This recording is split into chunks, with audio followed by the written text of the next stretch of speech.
राज्यातील नगरपालिकेचं 2 डिसेंबर आणि काल 20 डिसेंबर रोजी झालेल्या निवडणुका त्याची मतमोजणी जी आहे तर ती आत्ता थोड्या वेळातच 10 वाजता सुरू होणार आहेत. मी आत्ता येवला नगरपालिकेच्या मतमोजणी हॉल समोर या ठिकाणी आलेला असून या ठिकाणी आपण पाहू शकतात का पोलिसांचा सुद्धा जो आहे तर तो या ठिकाणी बंदोबस्त आपल्याला पाहायला मिळत आहेत. आणि गेल्या 17 ते 18 दिवसांपासून या ठिकाणी स्ट्रॉंग रूममध्ये जे मतदान यंत्र ठेवलेलं आहे तर त्या ठिकाणी पोलिसांचा सशस्त्र पहारा आपल्याला या ठिकाणी पाहायला मिळत आहेत.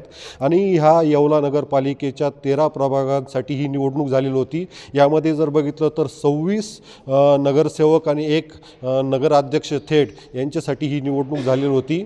आणि एकूण 90 उमेदवार जे तर ह्या निवडणुकीच्या रिंगणात उभे होते. तर या ठिकाणी मतदार राजाने कोणाच्या बाजूने कौल दिलेला आहे तर याचं चित्र हे थोड्या वेळात जरी स्पष्ट होणार असेल, मात्र हा मतदारसंघ जो आहे तर तो राज्याचे अन्न नागरी पुरवठा ग्राहक संरक्षण मंत्री छगन भुजबळ यांचा असल्याने या ठिकाणी राष्ट्रवादी काँग्रेस अजित पवार पक्षाचा झेंडा फडकतो की शिवसेना शिंदे पक्षाचा झेंडा फडकतो, तर हे चित्र जे तर ते थोड्या वेळातच स्पष्ट होणार आहेत. उमेश पारीख, TV9 मराठी, येवला, नाशिक.